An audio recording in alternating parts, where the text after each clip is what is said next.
नमस्कार बच्चों, आज हम पढ़ेंगे हिंदी व्याकरण उद्यान कक्षा 3 पाठ 2 व्याकरण ग्रामर।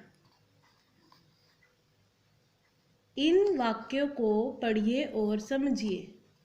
अब हमने ये दोनों वाक्य पढ़ने हैं और समझने हैं कि क्या है, क्या लिखा है। ये लड़का क्या बोल रहा है? गीता मेरे को तेरे साथ जाना है। ये लड़का सही बोल रहा है? आपको क्या लग रहा है, ये वाक्य सही है? नहीं, ये गलत है। अब ये लड़की आगे से क्या बोल रही है? राम तेरे को मेरे साथ क्यों जाना है। अब लड़की ने भी गलत बोला है। ये क्या है? अशुद्ध है। अब हम पढ़ेंगे। प्राय बच्चे ऐसे वाक्यों का ही प्रयोग करते हैं, ये वाक्य अशुद्ध है। इसका मतलब बच्चे ऐसे ही रोज डेली यही वर्ड्स, इसी सेंटेंसेस का यूज़ करते हैं और ये गलत होते हैं, अशुद्ध होते हैं। शुद्ध वाक्य इस प्रकार है। सही क्या है? शुद्ध मतलब सही कैसा है? अब ये बोल रहा था ना, गीता मेरे को तेरे साथ जा रहा है। इसका शुद्ध वाक्य क्या है? गीता मुझे तुम्हारे साथ जाना है। ये सही है ना? अब ये क्या बोल रही थी? राम तेरे को मेरे साथ क्यों जाना है। उस शुद्ध वाक्य को अब शुद्ध कैसे लिखेंगे? राम तुम्हें मेरे साथ क्यों जाना है। अब ये सही बोला ना लड़की ने। ये वाक्य क्या है? शुद्ध। और जो हमने पहले पढ़े थे वो क्या थे? अशुद्ध। अब पढ़ेंगे ये शुद्ध और शुद्ध का पता कैसे चलता है। इन वाक्यों के अशुद्ध होने की जानकारी हमें व्याकरण से मिलती है। हमें अशुद्ध मतलब रॉन्ग वाक्य, जो रॉन्ग सेंटेंसेस होते हैं, उनका पता किससे चलता है? व्याकरण से। व्याकरण ही होती है ना, मुझे, तुम्हें, तुम्हारा, ये सब क्या होता है? व्याकरण। और मेरे को, तेरे को, ये वर्ड गलत होते हैं, ये अशुद्ध वाक्य होते हैं। अब हम पढ़ते हैं व्याकरण क्या होती है। व्याकरण की डिफाइन। व्याकरण हमें भाषा का अशुद्ध प्रयोग करना सिखाती है। व्याकरण हमें क्या सिखाती है? शुद्ध मतलब राइट प्रयोग, राइट यूज़ करना बताती है सेंटेंसेस का, किसी भी चीज़ का। अब पढ़ते हैं।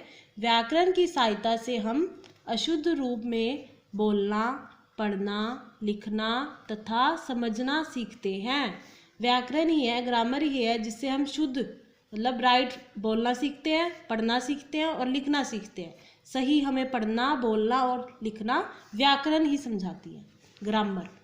नीचे दिए गए वाक्यों के दोनों रूप समझिए। अब दोनों रूप समझने हैं कि कौन सा शुद्ध है, कौन सा अशुद्ध है। अब अशुद्ध वाला पहला पढ़ेंगे हम। मेरे पेट में दर्द है। ये अब अशुद्ध बोल रहा है ना, दर्द क्या होता है? गलत है ना। अब इसका सही क्या है? शुद्ध वाक्य क्या है? मेरे पेट में दर्द है। दर्द गलत होता है, दर्द। ठीक है। अब सेकंड है अशुद्ध वाक्य, मैं प्रतिदिन चाय खाता हूँ। चाय कोई खाता है? गलत है बिल्कुल। ये चाय हम पीते हैं। मैं प्रतिदिन चाय पीता हूँ। शुद्ध वाक्य क्या है? मैं प्रतिदिन चाय पीता हूँ। अशुद्ध वाक्य, एक मिठाई का डिब्बा दीजिए। अब इसका शुद्ध क्या है? मिठाई का एक डिब्बा दीजिए। वह रोटियां मुलायम हैं। अशुद्ध रूप है वह रोटियां मुलायम हैं। शुद्ध रूप क्या है? वे रोटियां मुलायम हैं। ठीक है। अब पता चल गया अशुद्ध और शुद्ध में क्या डिफरेंस होता है। और ये सब हमें क्या कौन बताता है? व्याकरण, ग्रामर।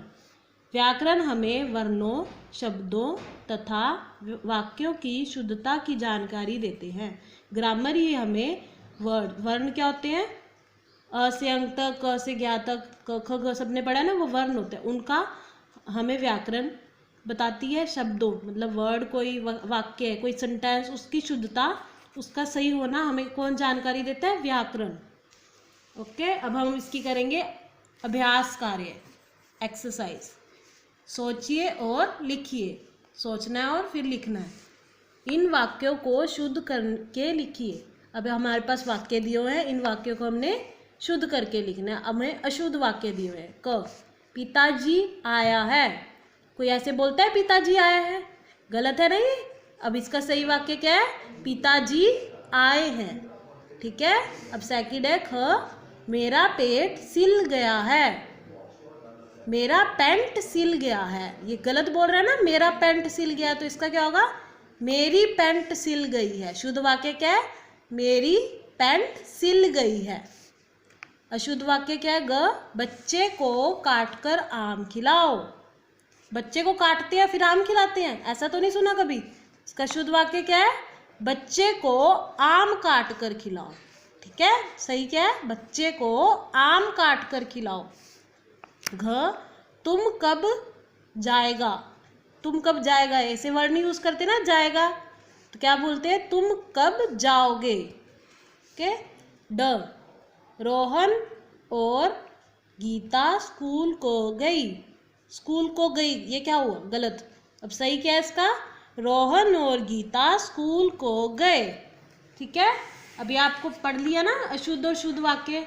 आपको गलत सेंटेंस दिया हुआ था, आपने उसको सही करके लिखना था, शुद्ध रूप में लिखना था। अब हम दूसरी एक्सरसाइज करेंगे। भाषा के शुद्ध रूप का ज्ञान कौन कराता है? अब आप मुझे खुद बताओ, अब इस चैप्टर में आपने पढ़ा है ना, भाषा का शुद्ध रूप कौन बताता है? राइट होने का कौन बताता है? विद्यालय, स्कूल बताता है, माता जी और पिताजी बताते हैं, पुस्तक, बुक बताती है, या व्याकरण? हाँ जी, व्याकरण बताती है। अभी हमने सारा चैप्टर पढ़ा ना व्याकरण, तो हमें भाषा का शुद्ध रूप कौन बताती है? व्याकरण। अब आपने ये चैप्टर कंप्लीट करना है और ध्यान से पढ़ना है। धन्यवाद।